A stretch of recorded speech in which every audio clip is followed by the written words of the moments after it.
अस्सलामु अलैकुम वरहमतुल्लाहि वबरकातुहू।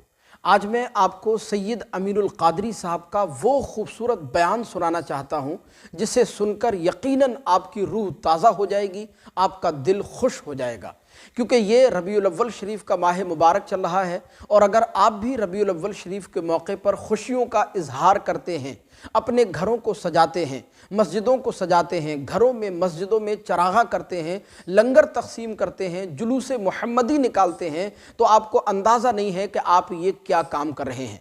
आइए सैयद अमीन उल क़ादरी साहब की ज़ुबानी सुनते हैं कि वो इस बारे में क्या इरशाद फरमाते हैं। और हुजूर की आमद पर जो खुश हो जाए, हुजूर की आमद पर जो खुश हो जाए, अल्लाह रब्बुल इज्जत उसकी मुसीबतों को दूर कर देता है, उसकी मुश्किलों को दूर कर देता है। इतनी बात पढ़कर के असल उन्वान की तरफ आना चाहता हूँ। काबतुल्लाह शरीफ सदियों से मुसीबत में मुब्तला था, सदियों से मुसीबत में मुब्तला था। दहशत गर्दों ने काबे को मुसीबत में गिरफ्तार किया था। आप मेरे जुमलों को समझने की कोशिश करें। मुसीबत कहते इसको है। आप कहेंगे देखो काबे को मुसीबत में मुब्तला कह दिया। याद रखना, मुसीबत कहते उसको है कि जो चीज इंसान न चाहे और उस पर वो मुसल्लत कर दी जाए। काबा अल्लाह का घर था, क्यों बनाया गया था? राकिईन के लिए बनाया गया था कि रुकू करे, आकिफीन के लिए बनाया गया था कि एतिकाफ करे, साजिदीन के लिए बनाया गया था कि सजदे करे। लेकिन उस जमाने के दहशत गर्दों ने लात हुबुल को उस पर सजा दिया था, ला करके रख दिया था।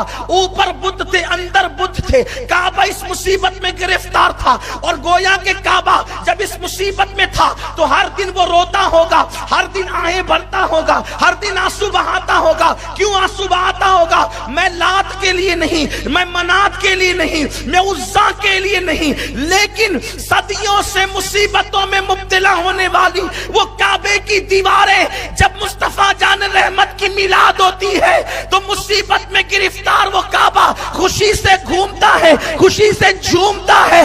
गोया कुदरत ने कहा हबीब की आमद पर जो खुश हो जाए फिर उसके गम बाकी नहीं रहते। फिर कुदरत ने सदियों से मुसीबत में गिरफ्तार काबे की दीवारों को मुस्तफा की आमद की खुशी के सदके काबतुल्लाह को बुतों से पाक कर दिया।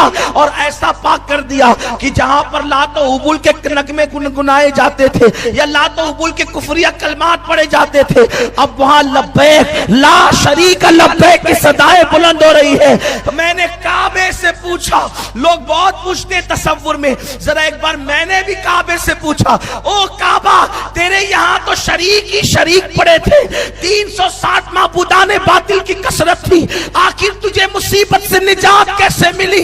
का एक दिन आमिना की लाल पे खुशी की कुदरत ने क़यामत तक की खुशियां अता कर दी। पता चला आमद मुस्तफा पर जो एक बार खुश होता है अल्लाह क़यामत तक उसके दामन में खुशियों को डाल देता। आमद मुस्तफा, आमद मुस्तफा, सरकार की आमद, सरकार की आमद। जश्न ईद मिलादुन नबी, जश्न ईद मिलादुन नबी। सुभान अल्लाह, सुभान अल्लाह। अब अगर खुशियां चाहते हो, एक खुशी मनाओ, सारी खुशियां नसीब हो जाए। कोई खुशी मना कर तो देखे, कोई खुशी मना कर तो देखे। महबूब की खुशी जो मनाता है अल्लाह उसको कभी गम अता नहीं करता। दोनों जहान के गमों से अल्लाह उसे निजात अता फरमाता है। निसार तेरी चहल पहल पर हज़ारों ईदें रबीउल अव्वल, निसार तेरी चहल पहल पर हज़ारों ईदें रबीउल अव्वल, सिवाय इबलीस के जहाँ में सभी तो खुशियाँ मना रहे हैं। बहुत बहुत मुबारकबादी के काबिल हैं वो अहबाब, वो लोग जो हर साल रबीउल अव्वल शरीफ के हसीन व ज़र्रीन मौके पर अपने घरों को सजाते हैं, मस्जिदों को सजाते हैं, लंगर तकसीम करते हैं, हुजूर की पैदाइश मुबारका के मौके पर खुशियों का इजहार करते हैं। मैं अल्लाह की बारगाह में दुआ करूँगा अल्लाह तबारक व तआला हम सब की इस मोहब्बत को अपनी बारगाह में कबूल फरमाए और हमारे इस अमल को हमारे लिए ज़रिया निजात, ज़रिया मग़फ़िरत व बख्शिश बनाए।